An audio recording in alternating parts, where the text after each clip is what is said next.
Who's the best player in the NBA that the Miami Heat might conceivably try to trade for? We look at the Locked On NBA Network's top 100 list, and the answer might just surprise you on today's episode of Locked On Heat.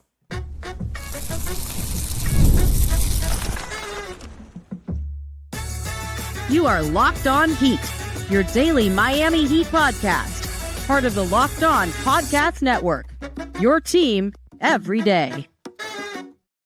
All right, welcome to Locked On Heat, your daily podcast on the Miami Heat. Whether you're tuning in on YouTube or on your favorite podcast app, thanks for making Locked On Heat your first listen every day. Today's episode is brought to you by FanDuel. Football season is closer than you think, and right now, new customers could bet just $5 and get $300 in bonus bets if your bet wins. Download the FanDuel app to get started. I'm Wes Goldberg, host of Real GM Radio and Locked On NBA Daily, here with David Ramil. Both of us are credentialed Heat media members who cover this team every day. David, did you see this report from Ira saying that the Heat are in contact with Precious Achiuwa?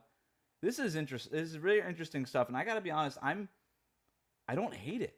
I can't quit Precious Achiuwa. I know it's been sort of an up and down career for him, mostly down. Yeah. I don't hate adding Achiuwa to this roster, especially if you're looking just to get a body in there as a backup big and potentially even a guy who could play alongside Kel'el Ware and Bam Adebayo, even if not behind them, right? So I kind of like the versatility of somebody like Precious too. What do you think? I was never quite a fan of his acquisition. Remember, he was drafted in that really shortened off season in between the Orlando bubble and the start of the following season, where they had like basically a month, and of course he missed part of his collegiate career due to COVID concerns and everything else. And so there was no real scouting in place. There was no chance for him to really work out. It was a mess. Everybody who remembers that offseason clearly remembers how difficult it was for all these players. But even still, the idea was presumably, oh, you know what? We really like Bam Adebayo. We like Bam so much that we wish we had more Bam Adebayos. And that was the notion behind drafting Achiuwa. But it was clear that for everything that Precious could do well, he was never going to be Bam Adebayo. Like, he was just limited. Maybe the size and the tools were there, but the ability to tie it all together into being a functional, high-level NBA player, especially on defense, wasn't quite evident. He was a poor shooter, certainly not as good a playmaker, solid rebounder, I would say. Okay defender, despite, again, possessing all the physical tools necessary. You would think he would emerge as a better defender, but it just never seemed like that was his strong suit.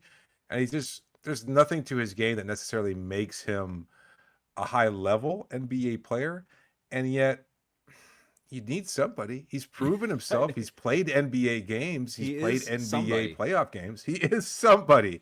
And he's somebody that the Heat is familiar with. And so if you're going to add him on a value contract, yeah, I don't see why not. But it kind of is interesting, though, because, again, for an NBA veteran who's still fairly young, and he's coming off of his fifth season right now, like the idea that nobody's called to add him to their roster, or that he's not getting a bevy of offers. I know free agency isn't quite what it was 10 years ago, but it kind of shows you what the state of Precious Achiuwa is around the NBA, that nobody's like, you know what, I want that on my team. He really couldn't work his way into a consistent part of that Knicks rotation last year. And Yep. I don't know, the Knicks kind of needed somebody like Precious, and they had somebody like Precious, and they didn't even feel like playing Precious very much. So I get it. Like, I understand that my optimism with Precious Achiuwa is 100% rooted in the fact that I liked him in college. No.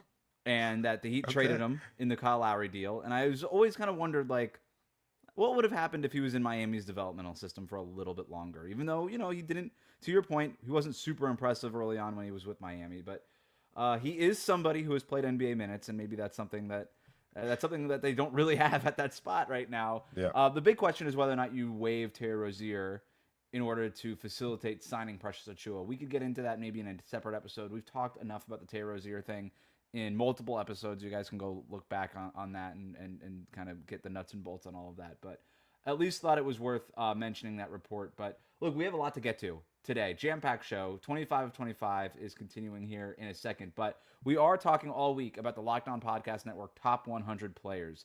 We talked about where Heat players ranked in yesterday's show. Bam, Tyler Hero, Norm Powell, some of the guys who we thought might have been snubbed from the top 100 list. The full list is now out. You can find it on the Locked On NBA channel. But we're going to go through it here because I wanted to do something fun with this list. And, Bam ranks the highest of all the Heat players at 31. We discussed whether or not that's too high, too low, but generally speaking, yeah, it's about right. Like, that's the kind of tier that he's in. He's obviously, we know who Bam is. He's not that A1 superstar that you could build a championship team around.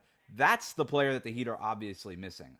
I think Bam has proven that he could be the number 2 player on a championship level team. He's been the second best player on 2 NBA Finals teams. Yes. Nearly 3 NBA Finals teams. So that we know. It's just, hey, can we get that number 1 guy? Here's what I would do if I was the Heat's front office. I would take this locked on top 100 list, and I would start at the top, and I would go and I would ask one question: can we get this guy? And if we think we can get this guy, if there's even a smidge of a chance, a 1% chance, a 0.5%, I would call that team and be like, what will it take? Just to figure it out. Okay, so that's what we're going to do. We're going to do that until we find somebody that we can get, or maybe some buddies, maybe multiple guys. So we'll start at the top. Number 1, according to the Locked On Podcast Network, best player in the NBA, no surprise here, is Nikola Jokic. Okay, we don't spend a lot of time on this, David. Nuggets aren't trading him. Okay, so they're not trading him. There's concerns that he might become disgruntled if the team hadn't improved over the offseason. They did, so I think that's still going to be. They're going to keep him on the roster as long as they can. Shai Gilgeous-Alexander at number 2. They just signed him. He's not going anywhere. Nope. We get Giannis comes in at number 3. Now we're getting interesting, right? So the Bucks re-signed Thanasis Antetokounmpo like a week ago or something. That is a pretty clear sign that Giannis plans to be with the team to start the year, because is it? No offense to Thanasis, there is zero reason for them to sign Thanasis unless they know that Giannis is at least be on the team to start the year. I just don't. I think this means he won't get traded between now and opening night. Now, whether or not the season goes south and maybe he gets traded by the trade deadline, but you disagree? No. I think that's fair. But he feels like the Zoran Dragic at this point, right? That's like all he is. Okay, that's fair. I mean, so can't you just trade both the way that the Suns traded both to Miami back in 2005? Yeah, but I don't think you're doing this to be like, let's sweeten the Giannis package with Thanasis. No, but you're doing it to keep Giannis happy, and if Giannis is disgruntled, you're going to move him, but you're probably going to have to find a way to include Thanasis in the deal. Fair enough. So where does Thanasis fit in?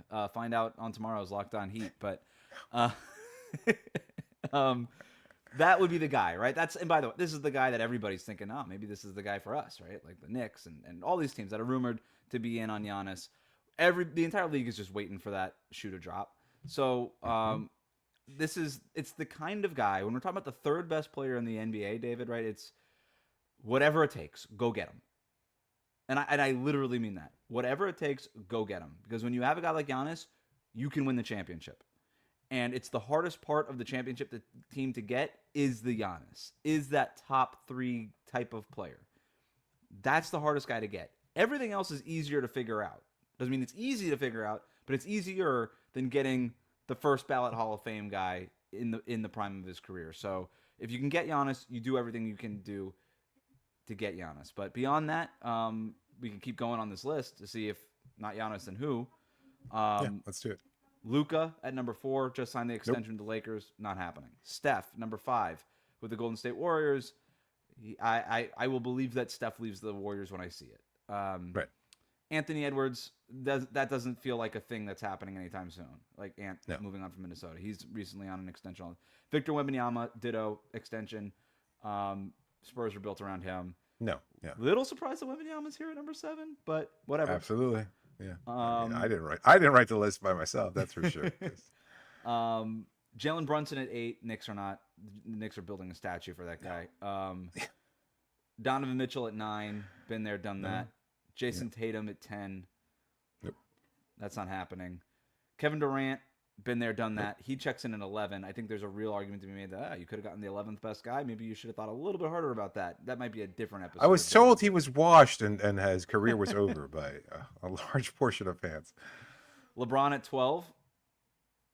Also washed and overrated at this point in his career, apparently. I'll take the 12th best player in the league. Yeah.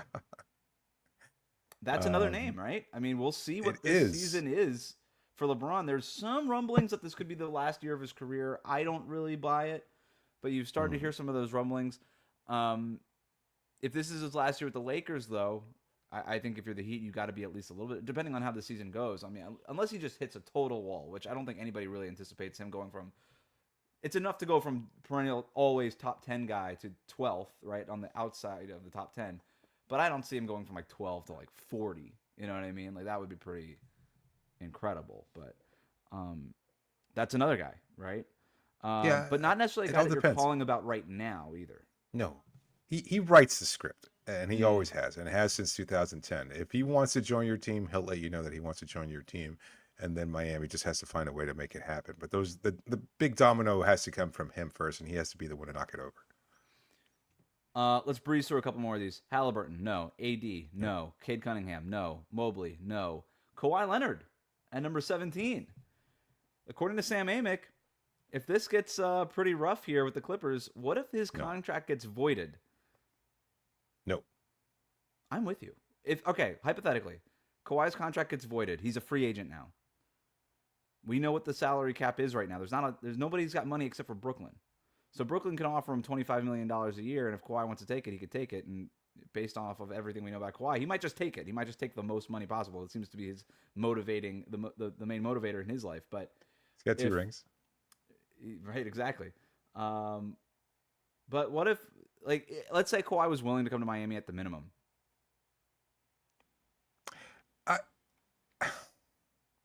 Say it. I don't want to be a part of anything related to Kawhi I'm with you Leonard at this stage. I would say no. Even at the minimum. He's so good. And when I don't he's care if out it's the there, minimum off the cap or the minimum off of Carnival Cruise Lines and some sort of no-show deal. I don't care. I'm saying no. I want nothing to do with the Kawhi business at this point. yeah, K2 Industries not being signed to build a mysterious ship for Carnival Cruise Lines. That's not going to do it for you. Listen, I don't know. It's a possible name, right? And yet I don't know that there's going to be a long list of suitors. I wonder if like the Lakers would be like, yeah, we can absorb it. We can take the hit. We're the Lakers. Sounds like we a can do Lakers whatever we thing. want. Lakers exceptionalism. That sounds like something they would do.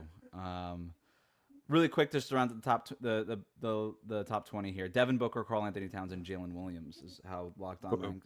Booker is possible. That's the name, right? He just signed a 2-year extension that keeps him in Phoenix through 2030. But if things go south, that doesn't mean that he can't get traded or demand a trade. But we'll see. I think this is a big year for Devin Booker in Phoenix. I think he gives it the season, and then maybe makes a determination after this to figure out, okay, how close. I think he understands that they're not going to win a championship this year, but if it feels like they're further away than he anticipated, then maybe. Karl Anthony Towns, I don't know. Maybe the Knicks at some point have to make a decision on his contract, but it feels like they're pretty committed to him right now. And then Jalen Williams is not going anywhere from OKC, so at least not right now. All right, a little bit more to get to in the 25 of 25 series. We're going to look at that next with a breakdown of one of the great 3-and-D players of his generation. It's coming up.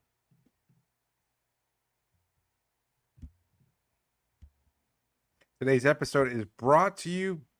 Why don't I have my ad read here? I'm so sorry, dude. All of a sudden, it just seemed like it closed up here. Is making sure you're ready for kickoff with a can't-miss offer. Right now, new customers can bet just $5, and if your bet wins, you'll get $300 in bonus bets to use across the app. It's so easy to use FanDuel. You'll love using it as much as I do.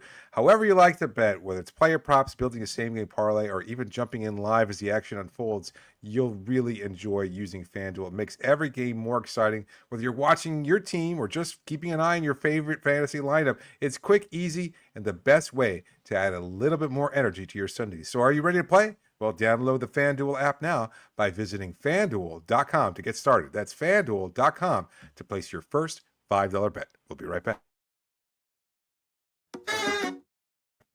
Thanks again for making Locked On Heat your first listen every day. This is our 25 of 25 series, looking back at the top 25 Heat players of the last 25 seasons. Each episode, we'll be taking an in-depth look at every player who made the list as voted on by us and our Locked On Heat Insider community through the lens of what made them a definitive part of the franchise's history. Coming in at 13 was Duncan Robinson. Today, at number 12, David, it's Eddie Jones. Eddie Jones, what a player, and what a strange career for him. He was selected with the 10th overall pick in the 1994 NBA draft by the Los Angeles Lakers. A solid scorer, really good shooter, and an excellent defender. Jones thrived in LA, being named a 2-time All-Star and complimenting Shaquille O'Neal and a young Kobe Bryant. But as Bryant continued to develop, Jones became redundant, and he was eventually traded to the Charlotte Hornets in exchange for former Heat player Glenn Rice. Jones would play in over 100 games for the Hornets over the course of a season and a half, having arguably the best season of his career, named as an All-Star for the third and final time, while also garnering votes for Defensive Player of the Year, as well as making the All-Defensive and All-NBA teams. Jones would enter free agency in 2000 and would be actively courted by a number of teams, including the Bulls and Magic, but Eddie would eventually choose to join the Miami Heat by way of a sign and trade being sent along with Anthony Mason and Ricky Davis in exchange for Jamal Mashburn, P.J. Brown, Otis Thorpe, and Rodney Buford. Jones was seen as a perfect Heat player, a top defender and a scorer in his prime, and was expected to play alongside Alonzo Mourning and Tim Hardaway, while joined by newcomer Brian Grant, number 19 on our list, to lead a potential title contender. But unfortunately, Mourning's kidney issues torpedoed that season badly, and while Jones put up solid numbers, he was carrying a load that he never really seemed to fully embrace or was expected to really fill in the first place. The team reached the playoffs only to be beaten by Jones's former team, the Hornets. Mourning would play the 2001-2002 season, but the Heat would miss the playoffs, with Jones playing in 81 games and putting up 18.1 points per game. The following year, Mourning would miss the complete entire season, and Miami struggled to win, finishing with just 25-67 record and entering the lottery for a second consecutive season. Jones was dealing with numerous injuries himself and played in just 47 games that year. And then Mourning would leave in free agency in 2003, and it was clear that the team needed to rebuild. But the opportunity did come along that summer after the team drafted a young guard out of Marquette and added free agent point forward by the name of Lamar Odom. Pat Riley stepped down as head coach that season too, but Stan Van Gundy took over the team and was one of the most exciting seasons in franchise history. Jones led the team in scoring, but it was clear that Dwayne Wade was the future of the team. Riley would execute one of the biggest trades in team history, reuniting Jones with former teammate O'Neal to compete for a title in 2005 after playing 1 year with Shaquille O'Neal, being reunited there alongside Eddie Jones and Dwayne Wade. Jones kept his starter role, but his production dipped sharply, and the team fell short of making the finals in 2005. It was clear that the team's duo had evolved into Wade and O'Neal, and they needed a different supporting cast. Jones was traded to the Memphis Grizzlies in 2005, and what was then the largest trade in NBA history. Jones played a season and a half in Memphis, but it was clear that he was no longer the player he had once been, coming off the bench for most of the 2005-06 season. In January 2007, he was waived by Memphis, and he rejoined a Heat team that had just won the team's first championship in 2006, but the group was tired and uninspired, and Jones was a solid contributor, but never really felt like he had much of a career left or much really to offer a team at that stage. And so eventually he was let go that season. Of course, the Miami Heat were beaten soundly by the Chicago Bulls in 2007, and Jones would sign as a free agent with the Dallas Mavericks, putting a close to an NBA career that never felt like it reached quite the potential it should have.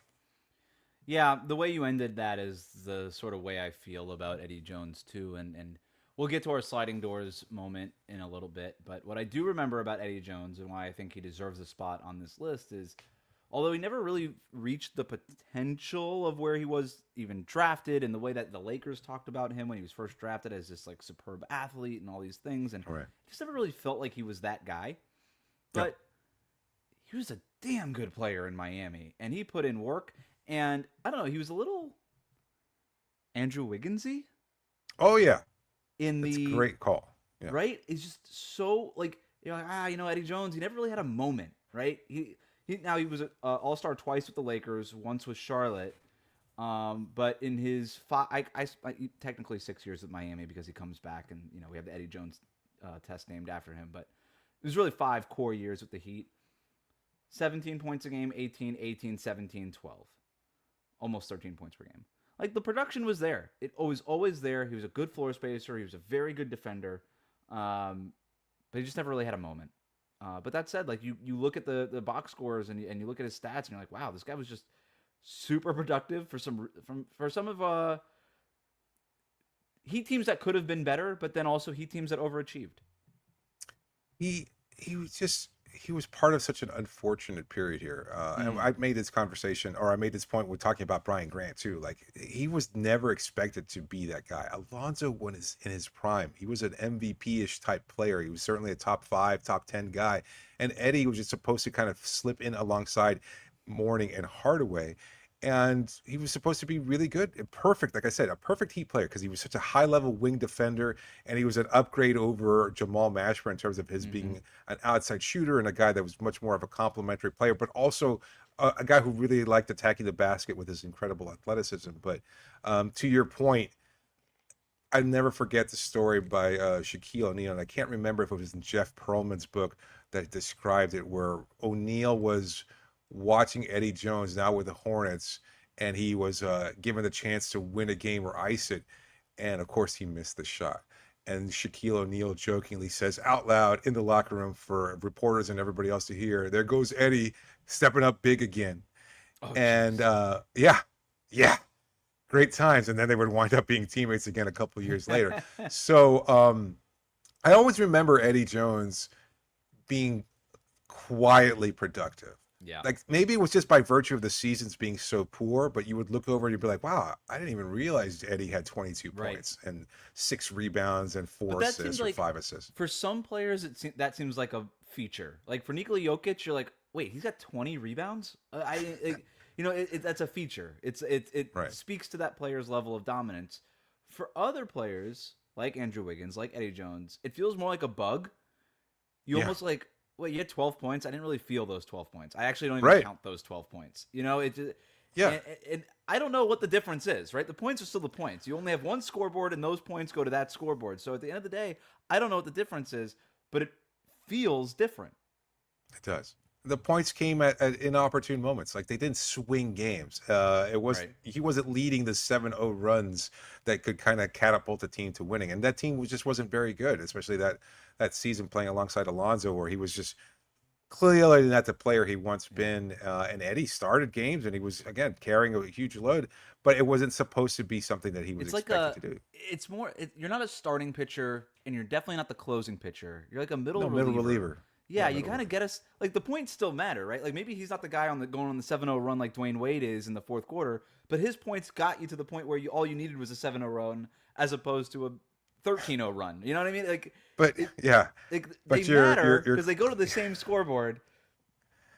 But what does it matter if like he's a great middle reliever and you've got your starters are crap and your closers are crap, which is basically what that career was. Yeah, and some of those that was Eddie Jones. He's like, yeah, exactly. He'd be on the trade block like in Major League Baseball. You have a great middle reliever. It's like, well, he's our one best asset because we need to rebuild it with something else. So that was unfortunately the case. The highest Eddie Jones was ranked by our panel of voters was 17. The lowest was not ranked at all. I had him at 11. David, you had him at 10. We'll talk a little bit more about that, then get to some trivia, and then we'll get to our categories after this.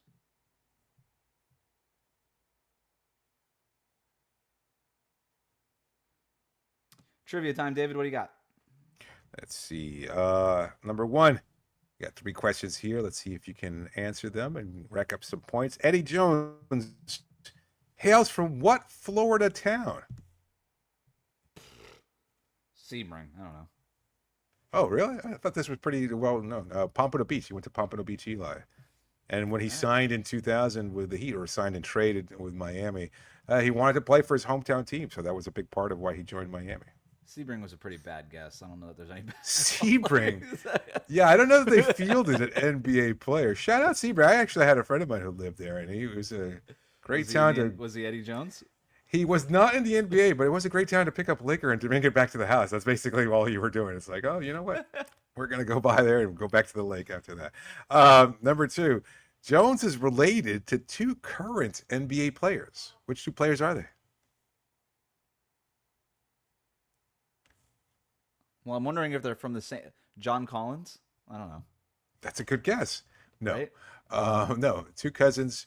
I'll give you a hint. One plays for the Orlando Magic. You're a big fan of his. And another one plays for the Indiana Pacers. Yes, you got that. Suggs. And then another one plays for the Indiana Pacers. Well, Andrew Namrod's Canadian. So it's not that. Neesmith? No. Good guess. It's actually Tyrese Halliburton. Oh, really? Yep. It's pretty good company. Absolutely. All right. So this is a really niche one here. But this is a story I remember pretty clearly, and I think I've mentioned on the show before. In the year 2000, Eddie Jones was being actively courted by a then Heat player, in an off-season charity event. Which Heat player was it? And for a bonus point, which charity event was it? I don't remember you ever talking about this. Oh, In 2000, was it Zoe? no, it was not. Good guess. I'm trying to think of like It who was, would want a guy like Eddie Jones on the team. Who was it? yeah, it was Tim Hardaway. Oh, And it was a interesting. major point of contention. I even wound up finding an old SI story about it. Let's see. He didn't get the impression that all his Miami teammates were sorry to see him go. This is Jamal Mashburn at the time, speaking to SI and now having an all-star career in Charlotte. Mashburn remembers attending Zoe's Summer Groove, a charity event held by Heat center Alonzo Mourning last July, and hearing Miami point guard Tim Hardaway lead the fans at American Airlines Arena in chanting Eddie, Eddie, All right, an I don't get a indication of half how much point they for at wanted. least knowing it was Zoe's charity event. No, you said so as the player who would do it, not the charity event. That's Hang it. on, That's a good jeez. guess, but how much they wanted to trade for Jones. So I will never forget that. Like that. Imagine you're on the roster and knowing the only way to acquire Eddie Jones is by trading you, and here's your current teammate going, Yep, "Yeah, we want this guy instead." As you're sitting right next to him, that kind of has to hurt a little bit. That's that's got to be a tough. They shame. should have started a shell company that pretended to plant trees instead, or something like that. Maybe that could Yeah, have been fun. that's like having another guest on here. Let's say when we have Rowan Nadkarni on there, and you Right. start telling him, you really should be you would be a great co-host here for Locked On Heat. And I'm just like, what's going on? What happened here? Yeah. Do you want to do this? You want to start doing the cold opens for us, Roman? Maybe like, Yeah. wait a minute. So yeah, that was a great start to Eddie's career there. Maybe indicative of the kind of bad karma he would enjoy over the next 5 seasons. All right, I went over. Very good, Wes. Good job. Recurring segments. First one, sliding doors moment. This is a what if moment that could have changed the way this player is remembered for better or for worse, or could have changed the trajectory of his Heat career. We talked about this already with Brian Grant. You mentioned it before. Alonzo Mourning's kidney disease. I don't know. I don't know if you have anything else that you're thinking about here, but to me, it is the big moment with Eddie Jones too, because as you've already talked about, he wasn't supposed to be the guy. He was supposed to be a guy next to Tim Hardaway and Alonzo Mourning, and you do wonder, like that on paper feels like a really good basketball team. And we did it before. You get Brian Grant on that team too. We looked at that first year when Zoe went down. We're like, yeah, it kind of feels like that was a down year for the Eastern Conference. Kind of feels Right. like Miami could have made a run. It ended up being the Sixers that represented the East in that year. It was like Allen Iverson and nobody else. Like, Yeah. Oh, the Aaron McKee slander will not stand. Sorry. So I don't like that. To me is like a what if moment where if Eddie Jones Yeah. is part of that, and the kidney disease never derails Alonzo Mourning's career, Dwayne Wade is never a Miami Heat player. Wow. But it is a team that would have been built at least for a little bit of a short term window around Zoe, Tim Hardaway, Brian Grant, I suppose, is in there, and obviously now Eddie Jones. Could they have contended? Like, imagine the drama of that.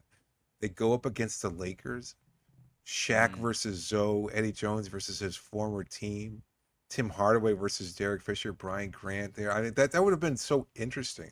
No, you said Dwayne never happens. Yeah, of course, Dwayne never happens. Shaq never happens. '06 never happens. But they get their first ring in 2000. Who knows what would happen then? Would Riley have been reinvigorated? Would he never have stepped down at that point?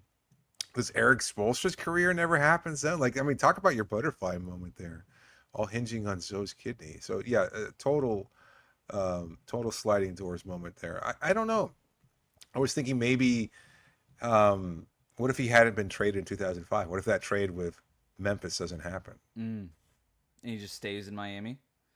That's interesting because it does. Like he was a good player, and he was sort of the piece that had to go out to get multiple good players back. Because you look at what Miami gave up and what they got back, and they kind of turned Eddie Jones into like 2 or 3 guys. Yeah, Jay Will.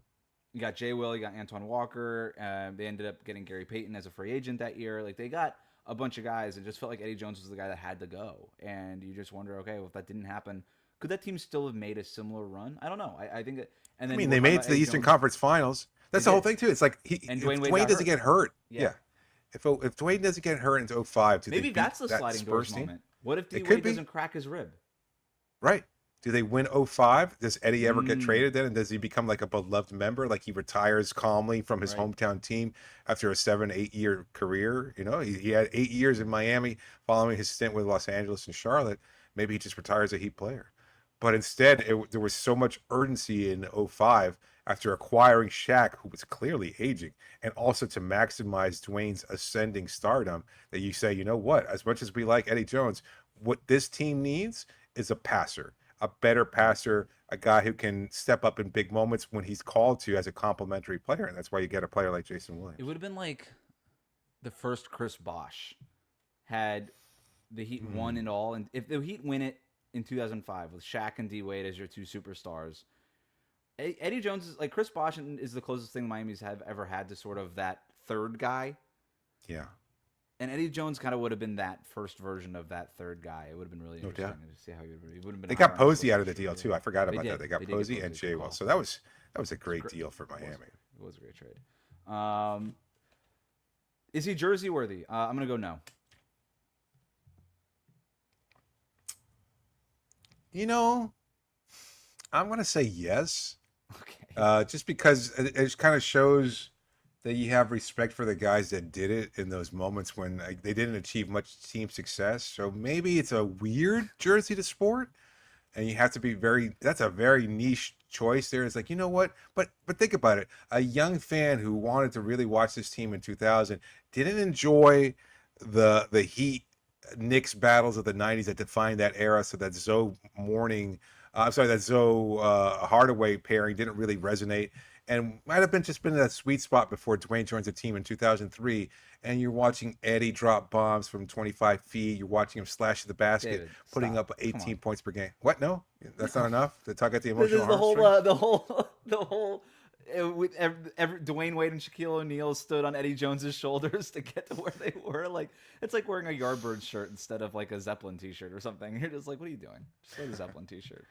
Well, that makes sense. There's Cream, there's Eric Clapton individually, and then you're wearing the Yardbirds. What's on? Oh, it's fine. Anyway, whatever. It's not a good jersey. All right, fine.